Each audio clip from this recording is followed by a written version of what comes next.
Electric potential पर based एक example करेंगे। इस एग्जाम्पल में देखेंगे आप कि यहाँ पर दो कॉन्सेंट्रिक स्फेरिकल शेल्स दिए गए हैं।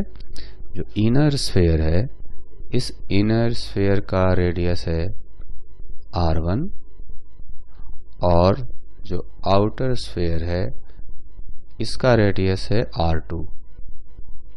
इनर स्फेयर के सरफेस पर हमें चार्ज दे दिया गया है q1 और जो आउटर स्फेयर है इस पर चार्ज दे दिया गया है q2। ठीक, अब इनके अंदर कई सारे पॉइंट्स हैं। जैसे एक पॉइंट है A जो कि सेंटर से RA डिस्टेंस पर है। ठीक, एक पॉइंट है B जो कि इनर वाले स्फेयर पर है। ठीक, अच्छा, जो थर्ड पॉइंट है वो है इन दोनों स्फेयर्स के बीच में, पॉइंट C। इसका सेंटर से डिस्टेंस मान लेते हैं कि RC है। अच्छा, जो फोर्थ पॉइंट है D, ये पॉइंट आउटर वाला जो स्फेयर है उसके सरफेस पर है। आउटर वाला स्फेयर के सरफेस पर है पॉइंट D। और एक और पॉइंट है जो कि आउटर स्फेयर के भी बाहर है ना, उसका सेंटर से डिस्टेंस हम लोग लेंगे RE। ठीक है, ये हो गया RE और ये पॉइंट है E। तो हमें क्या करना है कि ये दोनों स्फीयर के कारण से ये सारे पॉइंट्स पर इलेक्ट्रिक पोटेंशियल कैलकुलेट करना है। तो कह सकते हैं there are to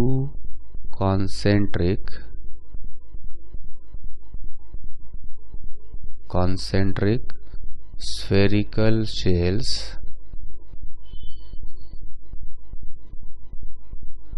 having uniformly charged or uniformly distributed charge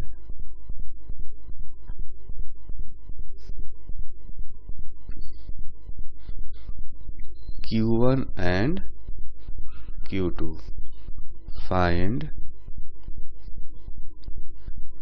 electric potential at points A, B, C, D and E। ठीक है, तो ये क्वेश्चन है। अब इसको हम लोग सोल्व करते हैं। तो इलेक्ट्रिक पोटेंशियल कैलकुलेट करने से पहले हम लोग फॉर्मूला लिख लेते हैं कि इलेक्ट्रिक शेल्स के कारण से जो पोटेंशियल होता है वो अंदर और सरफेस पर दोनों जगह पोटेंशियल होता है KQ डिवाइडेड बाई रेडियस। और अगर कोई पॉइंट बाहर है तो आउटसाइड के लिए जो फॉर्मूला होता है वो होता है KQ बाई R। अब ये फॉर्मूला हम लोग यूज करेंगे यहाँ पर, है ना। तो ये जो फॉर्मूला है इसको हम लोग यूज करने वाले हैं। ये है किसी भी स्फेरिकल शेल्स के कारण, किसी स्फेरिकल शेल के कारण से इलेक्ट्रिक पोटेंशियल उसके अंदर, उसके सरफेस पर और उसके बाहर। तो अगर हमें कैलकुलेट करना होगा पॉइंट A पर, है ना, तो electric potential at point A is equal to electric potential due to inner shell and due to outer shell. तो ये जो पॉइंट है ये दोनों ही शेल के अंदर है ना। तो अंदर वाला फॉर्मूला हम लोग यूज करेंगे। तो ये आएगा KQ1 डिवाइडेड बाई R1। ये अंदर वाले स्फीयर के कारण से पोटेंशियल आया पॉइंट A पर, और जो आउटर शेल है उसके कारण से हो जाएगा KQ2 बाई R2। ठीक, पॉइंट A पर आ गया। उसके बाद पॉइंट B पर कैलकुलेट करना हो तो इनर वाले के कारण से उसके सरफेस पर निकालना है, तो ये वाला फॉर्मूला यूज करेंगे। तो KQ1 divided by R1 plus point B जो है वो दूसरे वाले शेल के अंदर है, तो उसके लिए अंदर वाला फॉर्मूला यूज करेंगे। वो हो जाएगा K, उस पर जो टोटल चार्ज है Q2 और सेंटर से उसका जो है उसके सरफेस पर जितना होगा उतना ही अंदर हो जाएगा, तो KQ2 बाई R2। ठीक है, तो कहने का मतलब ये है कि पॉइंट A पर और पॉइंट B पर इक्वल पोटेंशियल हो गया। उसके बाद जो पॉइंट होगा पॉइंट C, तो पॉइंट C देखेंगे इन दोनों स्फीयर के बीच में है ना। तो इनर स्फीयर के बाहर है, उसके लिए ये वाला फॉर्मूला यूज करेंगे KQ डिवाइडेड बाई सेंटर से डिस्टेंस। तो यहाँ पर लिखेंगे KQ1 डिवाइडेड बाई RC, और जो आउटर स्फीयर है उसके अंदर है पॉइंट, तो उसके लिए ये वाला फॉर्मूला यूज करेंगे KQ डिवाइडेड बाई रेडियस। तो यहाँ पर रखेंगे KQ2 divided by radius of outer sphere. उसके बाद जो पॉइंट D है वहाँ पर कैलकुलेट करेंगे, तो पॉइंट D जो है वो दूसरे वाले स्फीयर के सरफेस पर है और पहले वाले के बाहर है ना। तो अंदर वाला जो स्फीयर है उसके लिए ये वाला फॉर्मूला, इनर वाला फॉर्मूला ना, नहीं, अंदर वाला जो स्फीयर है उसके चूंकि ये बाहर पॉइंट है D, तो उसके लिए आउटसाइड का फॉर्मूला यूज करेंगे, है ना।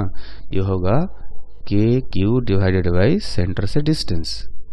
तो रखेंगे KQ1 डिवाइडेड बाई सेंटर से डिस्टेंस पॉइंट D का, ये जो है ये R2 के बराबर हो जाएगा, है ना। अच्छा, अब आउटर वाले कारण से निकालेंगे, तो जो आउटर वाला स्फीयर है उसके सरफेस पर ये पॉइंट है, तो ये सरफेस वाला फॉर्मूला यूज करेंगे KQ बाई रेडियस। तो ये हो जाएगा plus KQ2 divided by radius. उसके बाद पॉइंट E पर कैलकुलेट करना हो तो हम लोग इस तरह से कैलकुलेट करेंगे। तो देखेंगे कि पॉइंट E जो है वो दोनों स्फीयर के ही बाहर है ना। पॉइंट E दोनों स्फीयर के बाहर है, तो दोनों स्फीयर के लिए आउटसाइड वाला फॉर्मूला हम लोग यूज करेंगे, है ना, जिसमें दिखा है KQ डिवाइडेड बाई सेंटर से डिस्टेंस। तो जो इनर वाला स्फीयर है K, उसका चार्ज Q1 और उसके सेंटर से डिस्टेंस हम लोग RD जो है RE डिस्टेंस दिया हुआ है, तो उसको हम लोग RE डिस्टेंस लिख लेते हैं, है ना। ये डिस्टेंस हो गया RE, ठीक। अच्छा, जो आउटर स्फीयर है, आउटर स्फीयर पर चार्ज है KQ2 डिवाइड बाई सेंटर से डिस्टेंस लेंगे RE। तो इस तरह से इन दोनों शेल्स के कारण से हर पॉइंट पर पोटेंशियल हमने जो है वो निकाल करके ऐड कर दिया। तो कभी भी ऐड करना हो, कोई पोटेंशियल निकालना हो किसी पॉइंट पर, तो जितने भी चार्ज पार्टिकल्स हों या ऑब्जेक्ट्स हों, सबके कारण से इलेक्ट्रिक पोटेंशियल कैलकुलेट करके उनको ऐड कर देना चाहिए, क्योंकि जो पोटेंशियल है वो स्केलर क्वांटिटी है ना। अच्छा, अब दूसरा एग्जाम्पल करते हैं। इस एग्जाम्पल में हमें दो कॉन्सेंट्रिक शेल दिए गए। There are two concentric spherical shells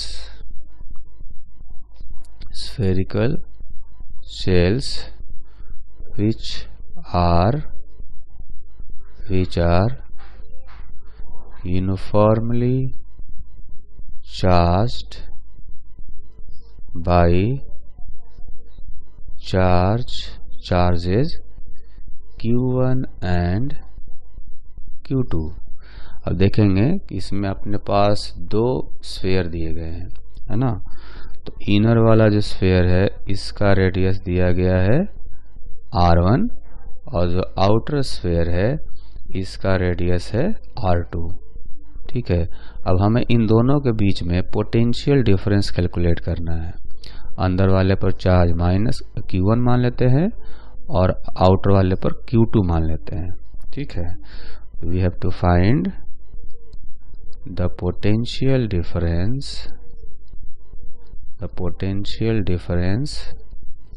between the two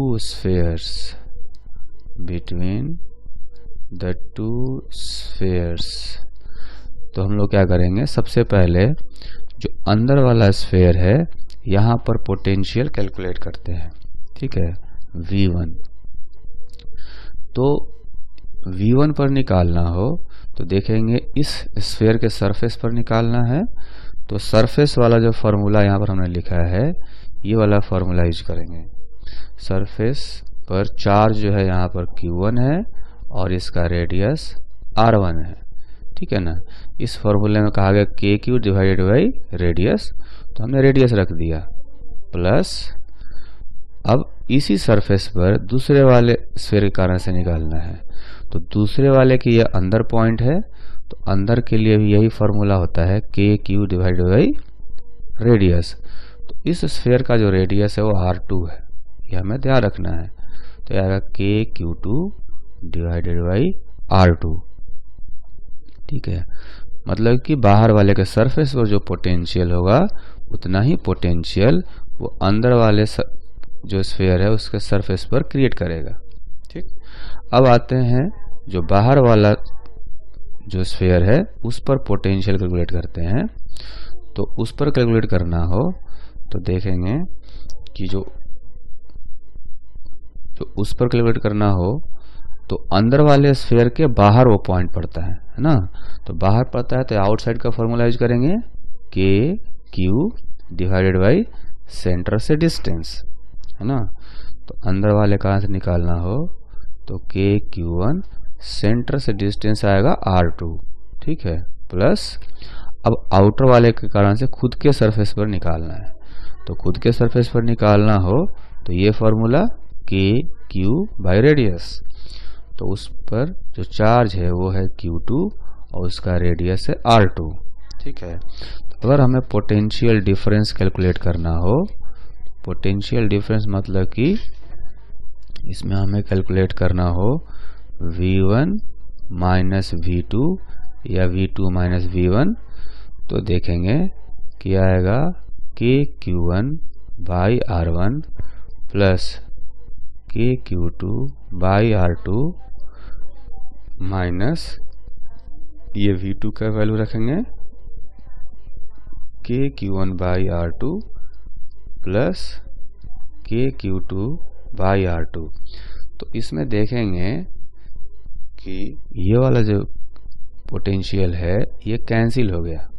ठीक है, तो फाइनली बचेगा potential difference V1 minus V2 is equal to KQ1 1 by R1 minus 1 by R2, है ना, ये हो गया R2। तो ये आया फाइनली पोटेंशियल डिफरेंस। इसमें देखेंगे कि इस एक्सप्रेशन में जो K2 है, K2 चार्ज वो है ही नहीं, यानी इनका इलेक्ट्रिक पोटेंशियल सिर्फ Q1 चार्ज पर डिपेंड करता है, इनर स्फीयर के चार्ज पर डिपेंड करता है। तो कह सकते हैं कि potential difference is independent of charge on outer shell. इसका कारण यह है कि आउटर सेल जितना पोटेंशियल यहाँ क्रिएट करता है उतना ही यहाँ भी क्रिएट करता है। तो जब डिफरेंस निकालते हैं तो कैंसिल हो जाता है, इसलिए इस पॉइंट और इस पॉइंट के बीच में पोटेंशियल डिफरेंस जो भी आता है वो सिर्फ Q1 के कारण से ही आता है, क्योंकि इस स्फीयर के सेंटर से इनका डिस्टेंस डिफरेंट है, एक से R1 और दूसरे से R2 है। तो डिफरेंस जो डिस्टेंस है वो डिफरेंट है और इसलिए इसके कारण से पोटेंशियल डिफरेंस अलग अलग जो है पोटेंशियल डिफरेंस क्रिएट हो जाता है, जबकि जो दूसरा स्फीयर है उसके कारण से यहाँ पोटेंशियल और यहाँ पर दोनों बराबर होता है, तो पोटेंशियल डिफरेंस निकालने से वो कैंसिल हो जाता है। इसलिए पोटेंशियल डिफरेंस Q2 चार्ज पर डिपेंड नहीं करता है। अब हम लोग जा रहे हैं कैलकुलेट करने potential difference due to infinitely long line charge and infinitely large plates. तो इनके कारण से हम लोग पोटेंशियल डिफरेंस कैलकुलेट करते हैं, पोटेंशियल कैलकुलेट नहीं करते, है ना। Potential difference due to infinitely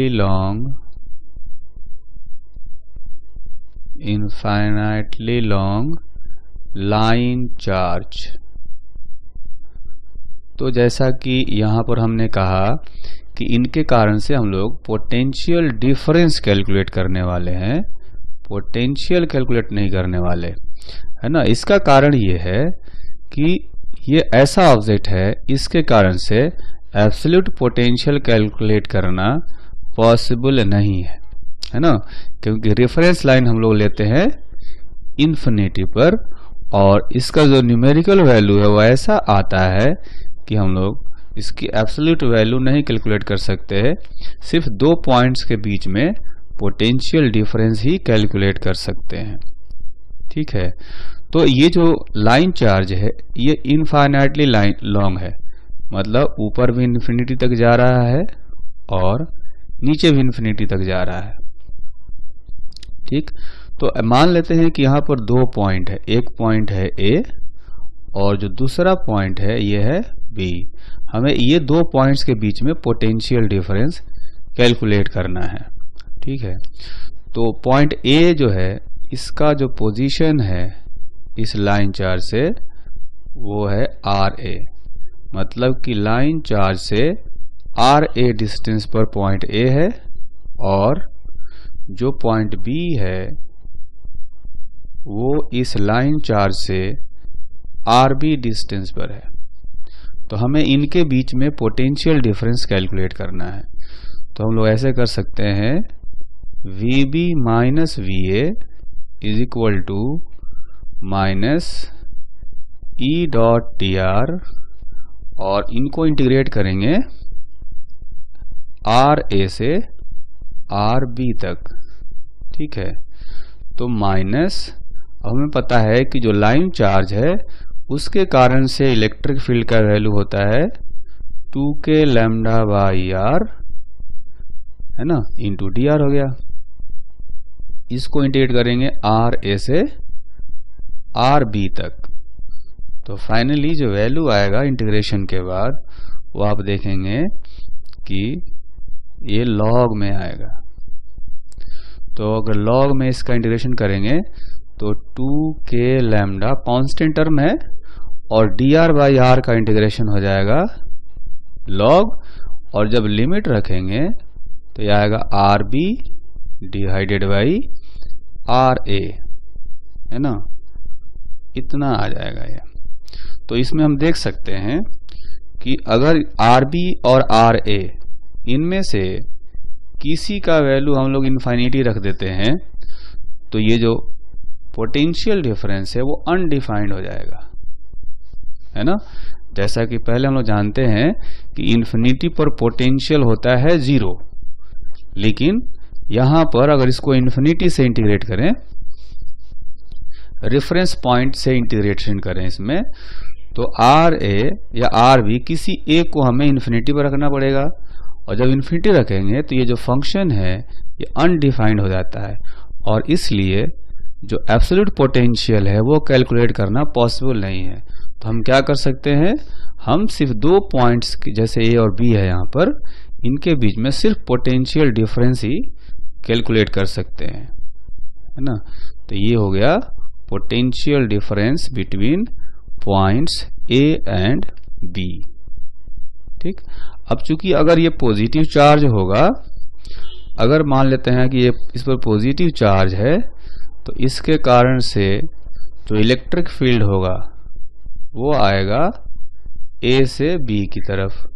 तो इस तरह से इलेक्ट्रिक फील्ड के डायरेक्शन में जाने पर पोटेंशियल डिक्रीज होता है ना, क्योंकि यहाँ पर फॉर्मूले में जो नेगेटिव साइन आता है ये बताता है कि इलेक्ट्रिक फील्ड के डायरेक्शन में जाने पर पोटेंशियल डिक्रीज होता है, यानी बी का पोटेंशियल कम आएगा ए से, और इसलिए ये वाला टर्म जो है potential difference V minus V A ये निगेटिव आ जाएगा। तो ये हो गया potential difference due to infinitely long line charge. अब हम लोग कैलकुलेट करेंगे potential difference due to infinitely large metallic plate और नॉन कंडक्टिंग प्लेट। तो potential difference due to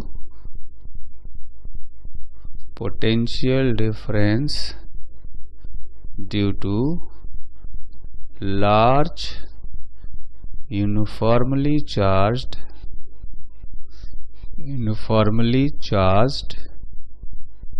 plate। तो इनके कारण से हमें पोटेंशियल डिफरेंस कैलकुलेट करना है। ये प्लेट का हमने एक क्रॉस सेक्शन दिखाया है साइड व्यू, तो ये इधर भी इन्फिनिटी तक जा रहा होगा और ये नीचे भी इन्फिनिटी तक जा रहा होगा, और इस प्लेट से आर ए डिस्टेंस पर पॉइंट ए है ना, ये पॉइंट ए हो गया इस प्लेट से आर ए डिस्टेंस पर, और एक पॉइंट बी है जो कि प्लेट से आर बी डिस्टेंस पर है। ठीक, अब हमें इन दोनों पॉइंट्स के बीच में पोटेंशियल डिफरेंस कैलकुलेट करना है।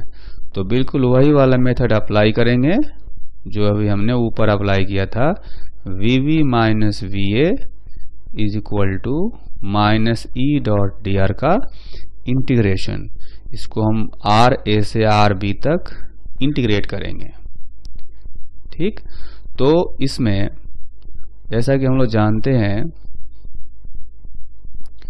कि जो इलेक्ट्रिक फील्ड होता है इस लार्ज प्लेट के कारण से ये होता है sigma divided by 2 epsilon not into D R, और इसको इंटीग्रेट करेंगे आर ए से आर बी। तो इंटीग्रेशन के बाद जो पोटेंशियल डिफरेंस का फाइनल वैल्यू आएगा minus sigma by 2 epsilon not into D R का इंटीग्रेशन हो जाएगा आर, और जब लिमिट रखेंगे तो ये आएगा R B minus R A, है ना। तो ये है फाइनली पोटेंशियल डिफरेंस का फॉर्मूला। तो ये फॉर्मूला हमें याद रखना चाहिए क्योंकि ये कई बार क्वेश्चंस में यूज में आते रहता है। तो अब हम लोग एक नए टर्म के बारे में जानते हैं। इस टर्म को कहा जाता है इक्विपोटेंशियल सरफेस। इक्विपोटेंशियल सरफेस एक ऐसा सरफेस है जिसके ऊपर हर पॉइंट का पोटेंशियल इक्वल होता है। तो ऐसा कहा जा सकता है कि equipotential surface is a surface on which every point has equal potential, equal electric potential। तो ऐसा कहा जा सकता है कि वो सरफेस जिसके हर पॉइंट का पोटेंशियल इक्वल होगा इसको इक्विपोटेंशियल सरफेस कहा जाएगा, है ना। तो इसके बारे में कुछ इंपॉर्टेंट पॉइंट्स है वो हम लोग जान लेते हैं। तो पहला पॉइंट ये होता है कि equipotential surface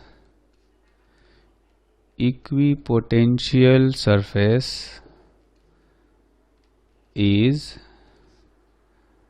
always perpendicular to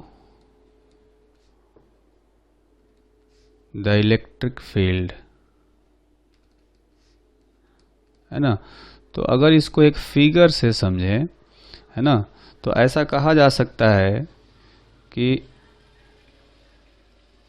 अगर यहाँ पर इस हॉरिजॉन्टल डायरेक्शन में इलेक्ट्रिक फील्ड है, कुछ इस तरह से लाइंस ऑफ फोर्सेज हैं, है ना, इलेक्ट्रिक लाइंस ऑफ फोर्सेज इनको कहा जाता है। मतलब इलेक्ट्रिक फील्ड जो है वो हॉरिजॉन्टल डायरेक्शन में है इस तरह से। तो जैसा कि हमने कहा कि अपने पास एक फॉर्मूला होता है VB minus VA is equal to minus E dot DR, है ना, RA टू RB। एक तो ये फॉर्मूला है, या जो इलेक्ट्रिक फील्ड होता है इसको ऐसे भी कहते हैं माइनस DV बाई DR। तो ये आगे जो माइनस साइन यहाँ पर है, ये माइनस साइन क्या इंडिकेट करता है? ये माइनस साइन इंडिकेट करता है कि इलेक्ट्रिक फील्ड के डायरेक्शन में जाने पर पोटेंशियल डिक्रीज होता है। ठीक है, तो इलेक्ट्रिक फील्ड यहाँ पर जो है वो हॉरिजॉन्टल डायरेक्शन में है।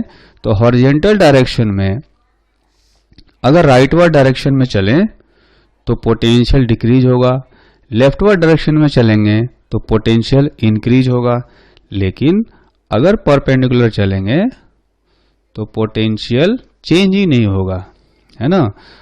ऐसा बात करें जैसे ये पॉइंट है, ठीक है, तो यहाँ से अगर राइटवर्ड डायरेक्शन में जाएंगे तो इधर जो पोटेंशियल है ये डिक्रीज होगा इधर जाने पर, और अगर लेफ्टवर्ड डायरेक्शन में चलें तो इधर जाने पर पोटेंशियल इंक्रीज होगा, है ना। लेकिन अगर परपेंडिकुलर चलें तो पोटेंशियल चेंज नहीं होता ऐसे, है ना, इधर जाने पर। तो ये जो लाइन हमने ड्रॉ किया परपेंडिकुलर लाइन ये वाली, तो ये जो है इस पर पोटेंशियल कांस्टेंट रहेगा और इसलिए इसको इक्वी पोटेंशियल सरफेस कहा जा सकता है। इक्वी पोटेंशियल सरफेस, है ना। तो ऐसा हो सकता है कि जैसे ये लाइन है, इसका पोटेंशियल जो है वो मान लेते हैं कि V0 है। अब इसके आगे जाने पर, आगे जाएंगे तो एक और इक्विपोटेंशियल सरफेस आएगा, है ना, ये भी इक्विपोटेंशियल सरफेस है। इस इक्विपोटेंशियल सरफेस के हर पॉइंट पर जो पोटेंशियल है वो है V1, जो कि लेस देन V0 होगा। और आगे जाएंगे तो एक और पोटेंशियल सरफेस मिलेगा, इस पर भी हर पॉइंट का पोटेंशियल इक्वल होगा। ये मान लेते हैं V2 है, तो V2 V1 से भी छोटा होता जाएगा, ठीक है। उसी तरह से अगर ये जो लाइन है, इस लाइन के लेफ्ट डायरेक्शन में अगर यहाँ पर कोई इक्विपोटेंशियल सरफेस ड्रॉ करेंगे तो यहाँ का पोटेंशियल अगर मान लें कि V1 डैश है, तो ये V1 dash greater than V0 होगा, है ना। इलेक्ट्रिक फील्ड के अपोजिट डायरेक्शन में ये है, इधर जाने पर पोटेंशियल बढ़ता है और इलेक्ट्रिक फील्ड के डायरेक्शन में जाने पर पोटेंशियल डिक्रीज होता है ना। तो यहाँ से हमें ये पता चला कि इलेक्ट्रिक फील्ड के परपेंडिकुलर जितनी भी लाइंस होती हैं ये सारी, या सरफेस होते हैं, ये सारे इक्विपोटेंशियल सरफेस होते हैं। अब इक्विपोटेंशियल सरफेस जो है वो ये भी इक्विपोटेंशियल है, ये भी इक्विपोटेंशियल है ना। ये चारों इक्विपोटेंशियल सरफेस है, लेकिन इन चारों का पोटेंशियल इक्वल नहीं है, ठीक है, क्योंकि ये चार डिफरेंट इक्विपोटेंशियल सरफेस है। अगर ये इक्विपोटेंशियल सरफेस पर कोई भी पॉइंट लेंगे, जैसे हम लोग एक पॉइंट ये ले लेते हैं, ये ले लेते हैं, इन सब का पोटेंशियल V2 होगा। अगर इस इक्विपोटेंशियल सरफेस पर बात करें, इस पर कई सारे पॉइंट्स हैं, जैसे ये 4 पॉइंट हो गए, इन चारों का पोटेंशियल इक्वल होगा और वो V1 के इक्वल होगा, ठीक। वैसे ही इस इक्विपोटेंशियल सरफेस पर भी ऐसे ही 4 पॉइंट ये दिख रहे हैं हमें, तो चारों पॉइंट का पोटेंशियल इक्वल होगा, लेकिन वो V0 होगा, इस V1 से डिफरेंट होगा, है ना। तो इस तरह से इलेक्ट्रिक फील्ड के परपेंडिकुलर कई सारे जो है सरफेस ड्रॉ किए जा सकते हैं। हर सरफेस इक्विपोटेंशियल सरफेस होता है। उस सरफेस पर जितने भी पॉइंट्स होते हैं सबका पोटेंशियल इक्वल होता है। ठीक, अच्छा, उसके बाद जो दूसरा पॉइंट होता है कि all the conductors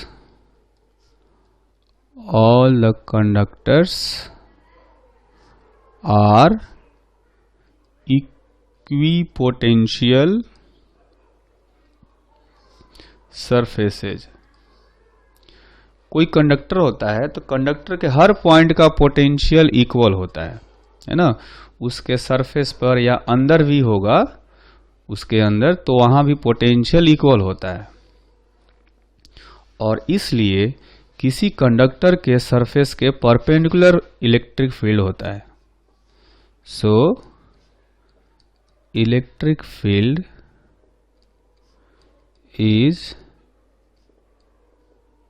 always perpendicular to the surface of a conductor. तो किसी कंडक्टर के सरफेस पर अगर इलेक्ट्रिक फील्ड कैलकुलेट करना हो तो वो उसके सरफेस के परपेंडिकुलर डायरेक्शन में होगा। ठीक है, अब इक्विपोटेंशियल सरफेस जो है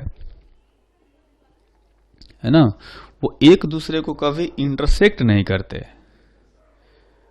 equipotential surfaces do not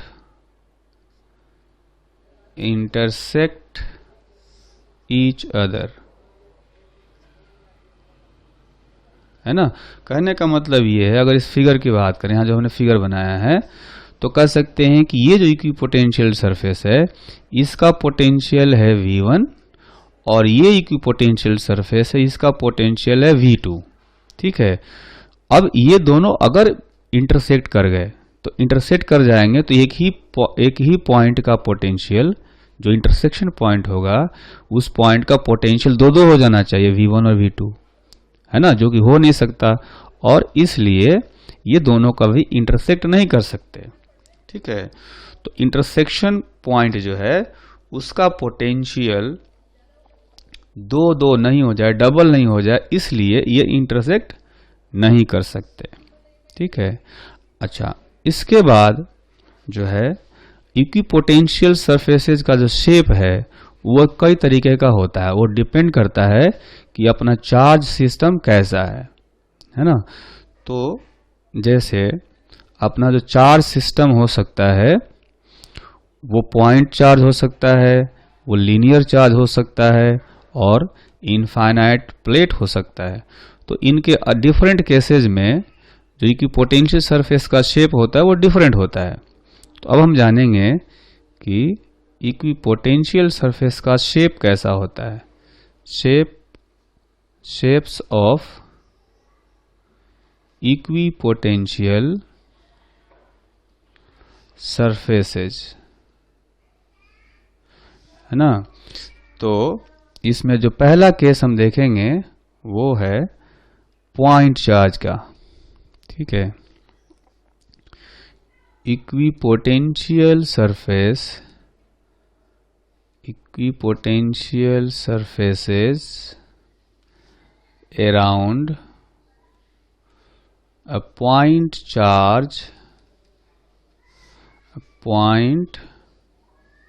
charge are spherical in shape। तो इनका जो शेप है ये स्फेरिकल होता है। तो अपने पास अगर एक पॉइंट चार्ज है ना, पॉइंट चार्ज है, तो इसके आसपास हम लोग कॉन्सेंट्रिक स्फीयर बना सकते हैं, है ना, कुछ इस टाइप के।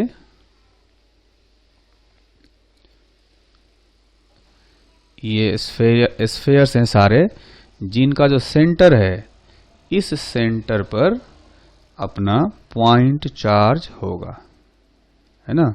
यहाँ पर सेंटर पर पॉइंट चार्ज है, तो इस चार्ज से r डिस्टेंस की बात करें तो r रेडियस का एक स्फीयर बनाएंगे, ठीक है। तो r रेडियस का स्फीयर बनाएंगे तो इसके हर पॉइंट का पोटेंशियल kq/r होगा, है ना।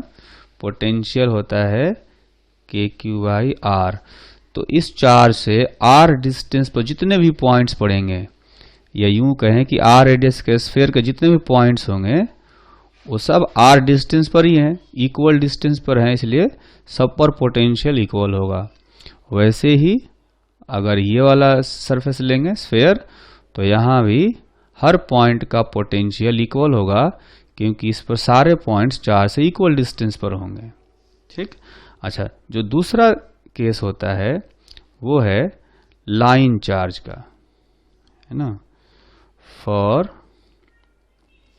a line charge, for a line charge shape of equipotential surfaces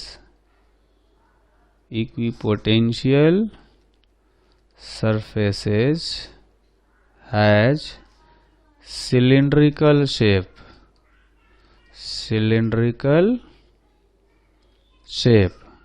है ना। तो अगर इसका एक डायग्राम बनाएं हम लोग, तो ये हो जाएगा जैसे ये कोई अपना लाइन चार्ज है ना।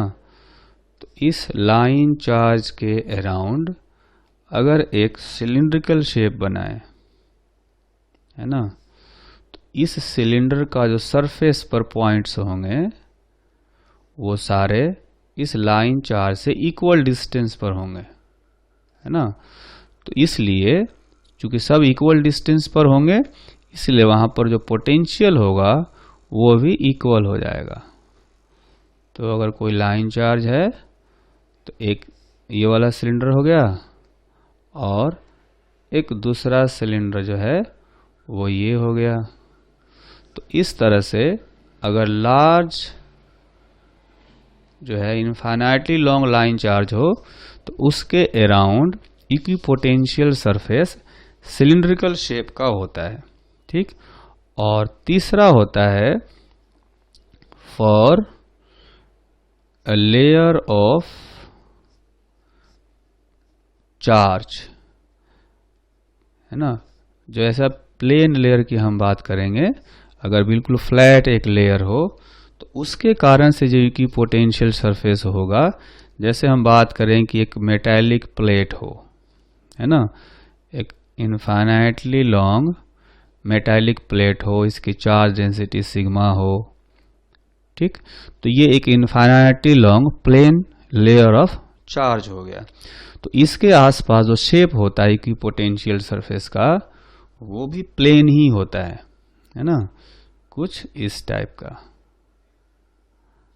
ऐसे ये प्लेन सरफेस हो गए, ये सारे इक्विपोटेंशियल सरफेसेज हैं ऐसे। तो कह सकते हैं shape of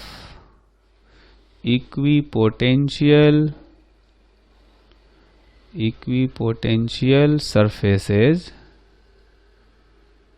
is also plane, है ना। तो इस तरह से हमने ये समझा कि अगर कोई चार्ज सिस्टम होगा तो उस चार्ज सिस्टम के लिए इक्विपोटेंशियल सरफेस का शेप कैसा होगा, है ना। इसको यूं समझें कि अगर अपने पास ऐसा कोई प्लेट है तो इसके कारण से इलेक्ट्रिक फील्ड जो है वो बिल्कुल प्लेट के परपेंडिकुलर डायरेक्शन में होता है ऐसे, ठीक। तो इस इलेक्ट्रिक फील्ड के परपेंडिकुलर होना चाहिए इक्विपोटेंशियल सरफेस कुछ इस टाइप का, है ना। तो यहाँ जैसे हम दिख रहे हैं कि इलेक्ट्रिक फील्ड के परपेंडिकुलर इक्विपोटेंशियल सरफेसेज हैं, वैसे ही वही चीज़ यहाँ हमने बनाया है ना। एक यहाँ पर इलेक्ट्रिक फील्ड जो होगा वो कहीं ऐसे होगा प्लेट के परपेंडिकुलर। तो इस इलेक्ट्रिक फील्ड के परपेंडिकुलर एक ये सरफेस हो गया, फिर एक ये सरफेस हो गया। तो ये इक्विपोटेंशियल सरफेसेज हैं।